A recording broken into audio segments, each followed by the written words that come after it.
Hey, TED listeners, this is your host, Dr. Shoshana Ungerleider. Today, we're going to hear from work futurist Dominic Price, whose advice about how to assess and reconnect with happiness feels especially relevant right now. Stick around after the talk to hear about the ongoing research on what makes people happy and what you can do to cultivate happiness every day.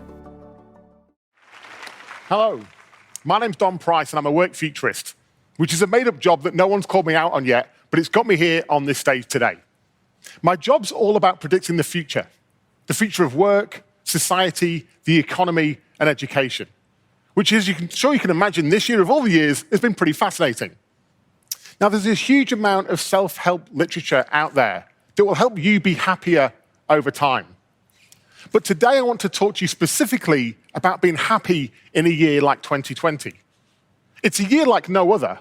It's a year where many of us haven't felt as much happiness, or our happy days have been reduced to happy minutes and moments. And the uncertainty of the future has quite rightly weighed heavily on our minds.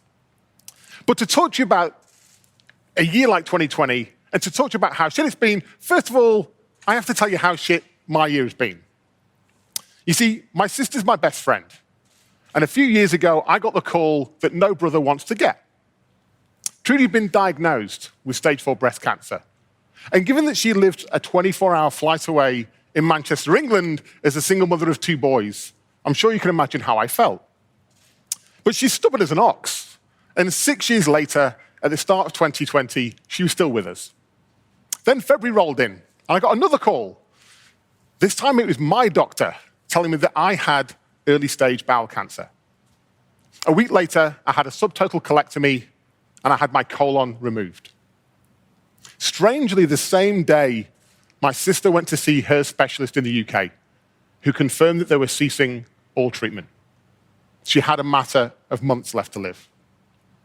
Now, post-surgery, I wasn't officially allowed to travel due to COVID travel restrictions, but I managed to get an exemption from the government, and I was on one of very few flights out to Manchester in April to look after my sister and her 2 boys. A few weeks later, on Tuesday, May the 19th, Trudy collapsed suddenly at home. Despite trying CPR, she died in my arms before the ambulance arrived. She was 45. After some very emotional goodbyes to family, the only thing certain in my immediate future was 14 days in quarantine. But before I got on that plane, I gave my nephews an extra special Uncle Dom hug. And in those 14 days in quarantine, you're kind of left alone with your own thoughts. And it got me thinking, where does our happiness actually come from? How can a year this shit make anyone happy? And the problem with those thoughts is, when you've got 14 days, you really do get to invest in them. And it got me thinking, how can we find our happiness? And as is with death sometimes, I actually started thinking with renewed clarity about life and work and COVID and all the things that matters. In Bonnie Ware's book, The Top 5 Regrets of the Dying, Bonnie will tell you the second biggest regret is I wish I hadn't spent so much time in the office. But you don't need me to tell you that. You know what's important on your deathbed. The love of friends and family, the legacy you're leaving behind, knowing that you've done things that made you happy, knowing that you've done great things. And yet few of us can honestly say, this is how we're living our lives today. Take work, for example. Work today stems from the Industrial Revolution 300 years ago. That's when we were the machines, we were the robots. It was all about presenteeism. We worked on the production line. We were measured by speed and efficiency. It was about how much work you could get done in one day. Let's be honest, it was about making your boss richer. And in that time, we had these measures of success, economic growth and productivity. Well, it's 300 years later, and it's simply not working. Productivity growth has stagnated. And this idea of productivity that governments and businesses speak about all the time, it measures $10 million invested in a hospital, the same as $10 million spent on a coal-fired power plant. And our most precious resource, the planet, is dying. And we have no planet B. So we're not happy at work, and we're not productive, all in the pursuit of productivity. And I think it's because we first thought that COVID was a fleeting moment. You see, COVID's like a snowstorm. After years of what seemed like endless sunshine outside, we looked out and we saw snow. So we did the right thing. We closed the windows and doors, and we stayed inside. But a few weeks later, we looked out, and it was still snowing. And we're like, it's not a snowstorm, it's winter. So we did the right thing. We went online, bought a new jumper, jacket, and a scarf. But by the time they were delivered to our door, we realized it wasn't winter. It was the Ice Age. What was the moment when you realized that this was the Ice Age? Think about it. That moment when you sat there and thought, it's kind of not an 8-week thing anymore, this is it. It's been here for a while. In fact, maybe it's here forever. And how did that moment of realization make you feel about work? Something that you spend about 1/3 of your time doing, by the way. I can tell you how it made 5,000 people feel across Australia, the US, Japan, France, and Germany in a recent study commissioned by Atlassian. Despite the fact that people weren't commuting to work and therefore saving that time, nearly half of respondents said they had less time for personal pursuits. Personal pursuits, the things that actually make you happy. And the number one complaint at this time, work-life balance. Me personally, I've put on 5 kilos since March. I'm drinking more and I'm sleeping less. That's COVID's fault, right? Or is it simply that I'm just not happy? That in my relentless pursuit of productivity, I've lost sight of what's really important? Now, we could spend the rest of this talk sharing stories about how unhappy we are, or we can actually flip the tables and talk about what we can do. I'm choosing to do the latter. I'd like you to close your eyes for a second. I want you to imagine a world where our measure of success is not productivity. I want you to imagine a world where instead of thinking about busyness and titles and bank balances, we think about our impact on the world. I want you to imagine a world where status isn't the reason for our existence. Open your eyes. I'd now like to introduce you to the personal moral inventory. The personal moral inventory is inspired by 2 pieces of work. The first, the work from the world of finance on something called the quadruple bottom line, aimed at getting businesses to report in a more rounded fashion. The second, an exercise that elite military personnel go through to self-assess themselves and their teammates before going into battle. I believe that these 4 things, productivity and profit, people, the planet, and our purpose, are the secret to our happiness. And what's important in the time of the Ice Age, the time we're in right now, is not to get distracted by the things we can't do, but to find the things that we can do. It's on us to take ownership and control of our own happiness. Let's do the exercise together. What I'm going to do is rate each area, -1, 0, or 1. 1 is you're nailing it, high fives all around, good on you. 0 is you're getting by, not awesome, not awful. And -1 is you're struggling. Here's mine for this year. For productivity and profit, I'm a 1. I have a good job, I have a good salary, I have a roof over my head, I can pay the bills. But here's the thing, you can't score more than a 1. So it becomes impossible to pack all your happiness into one category. And yet it's like we're all trying to get to a 2 on productivity. But to what extent? The next area is people. People is about how you think about your personal, mental, and physical health. You have to start with yourself. You have to put your own oxygen mask on before you can help others. This is also about how you impact family, friends, society. It's about being human and having a positive impact on humanity. For this, I scored myself a 0. Planet.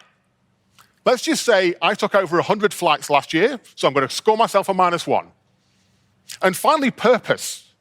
Purpose is about the impact you want to have and the legacy you want to leave behind. It's the why you do what you do. For this, I scored myself a 0. Now, I can already tell the keen beans in the room and online are trying to add this up or net this off. That is not how it works. Your positive impacts in one category doesn't mitigate your negative impacts in another category. For me, the fact that I'm financially well off doesn't make up for the fact that I'm killing the planet. It wasn't this realization, though, that got me thinking something had to change. Shortly after my sister passed away, I did this exercise on her behalf. And it got me thinking. For productivity and profit, she was a 0. She struggled financially. In her final few years, she couldn't work, but she got by. For people, she was a definite 1. She really knew her own identity. She invested in her life. She had a lot of fun. You all remember the party you were at with Trudy. And she invested in local school, community, friends, and family. For planet, she was also a 1. She had a very low carbon footprint. She very rarely flew anywhere. She didn't own a car. She was avid at reduce, reuse, recycle. And if in winter, she would make you put a jumper on before she'd let you turn the heating on. And on purpose, she was also a strong 1. She knew the legacy she wanted to leave behind. She knew exactly why she was on this planet. Purpose isn't about being a superhero. It's not about wearing a cape or single-handedly saving the world. Trudy's purpose was to give those 2 boys the best upbringing in the small time that she had available. I learned 2 things doing this exercise for her. Firstly, I learned that happiness is contextual. Like for Trudy, the fact that she was financially struggling, she didn't let that dictate her happiness. She didn't put all her eggs in that basket and shut up shop. But the second realization hit me a lot harder. Despite everything, Trudy was happier than me. Here's where we get to take our happiness into our own hands. What I want you to do is to think about the areas where you would score 0 or -1 and commit to doing something to improve. So whatever you commit to do, I want you to give it a red-hot go in the next summer. Why? Well, the best time to plant a tree was 20 years ago. The second best time is today. So we're going to do this right now. For me, my worst score was planet. I'm going to commit to going meat-free for 3 days a week, and then I'll reassess. I've already changed my energy provider to one that's carbon neutral, and I've invested in a company that's trying to save our oceans. Small steps, but then I can reassess. On people, I'm going to commit to be more present with the people I care about. For the last 4 years, I've essentially been single, and if I'm really honest, I was emotionally unavailable. But I've actually been very fortunate to meet someone amazing. So what I'm going to do is commit to investing in a relationship with openness, authenticity, and vulnerability, and a little bit of cheekiness. And on purpose, a year ago, I was actually a 1 on purpose. My purpose was twofold. It was the impact I was having on people through my public speaking, and it was the precious time I got to spend with my sister.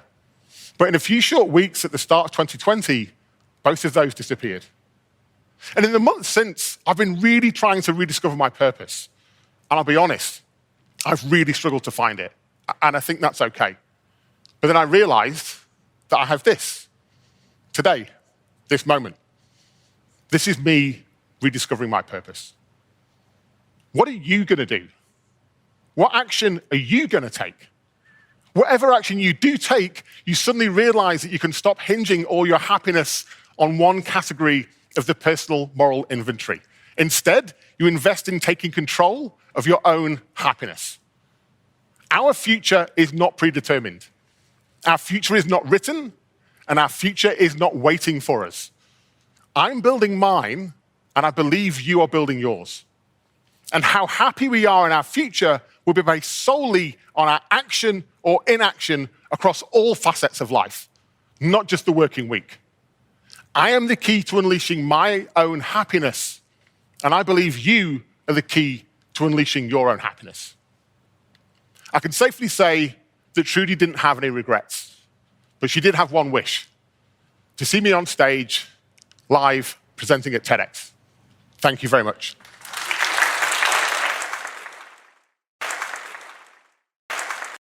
Hi, TED listeners. This is your host, Dr. Shoshana Ungerleider. What Dominic Price was talking about wasn't so much the feeling of being happy, but a state of deep contentment in your relationships, your work, and your impact on others. His concept of happiness reminded me of a quote from Mathieu Ricard, a former molecular biologist from France turned full-time Tibetan monk, who's been called by some the happiest person in the world. He said, by happiness, I mean here a deep sense of flourishing that arises from an exceptionally healthy mind. This is not a mere pleasurable feeling, a fleeting emotion or a mood, but an optimal state of being.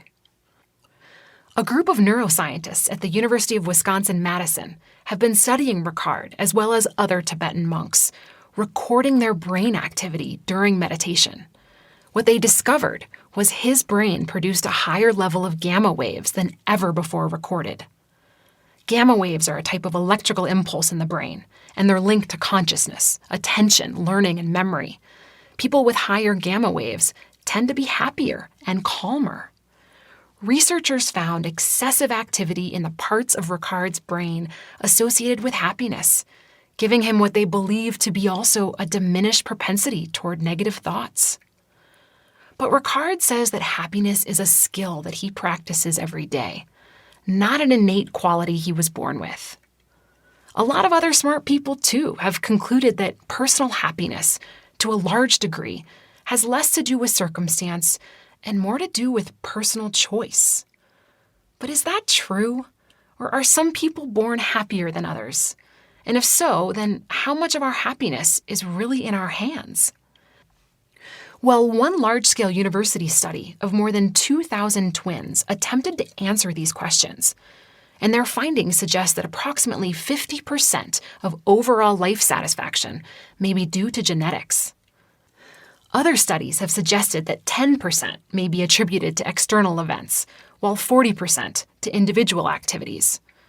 If that's true, then 60% of our happiness seems to be out of our control. But that leaves a whopping 40% on the table, and we can do a lot with that. If 40% of our happiness can be determined by our intentional effort, by practicing happiness as a skill, like Ricard said, that provides a fantastic opportunity to try to start creating more happiness in our lives today. So if happiness is something that we can cultivate through practice, how? Well, since the world's happiest person is a Tibetan monk, meditation seems like a good place to start. A few years ago, I began practicing a specific type of meditation known as Transcendental Meditation. I meditate twice a day for 20 minutes each. Well, most days, that is. I know, that sounds like a lot, but I've seen profound effects like better sleep, less anxiety, and I just feel more grounded. I've developed a routine with it, and I'm hooked. For the last 40 years, the benefits of transcendental meditation have been heavily researched by more than 200 universities and research institutions across the world. And the findings have suggested a lot of benefits, including an increase in overall happiness. With regular meditative practice, there's a boost in our body's natural happiness hormones, like serotonin, causing us to feel good. And studies suggest that meditation may even change our brain, causing the parts associated with compassion to grow and the parts associated with stress to shrink. Of course, those kinds of results take practice and time, but many studies show a myriad of health benefits are possible with a regular meditation practice of less than 20 minutes a day. So could it really be this simple? Meditation has helped me find more happiness. Dominic Price's personal moral inventory has worked for him. There's so many different ways to do it, but the important thing is recognizing we have power and can guide ourselves toward cultivating a deeper sense of satisfaction and happiness in our lives. What do you do to practice happiness? Let me know on Twitter at ShoshUMD or on Instagram at ShoshanaMD, and be sure to tag us at #TedHealth. Thank you so much for listening today. This episode was produced by Transmitter Media with help from Mitchell Johnson and fact-checked by Vanessa Garcia Woodworth. And special thanks to Grace Rubenstein, Anna Phelan, Sammy Case, Maria Lagius, and Colin Helms. I'm Dr. Shoshana Ungerleider. Stay well, and I'll talk to you next week.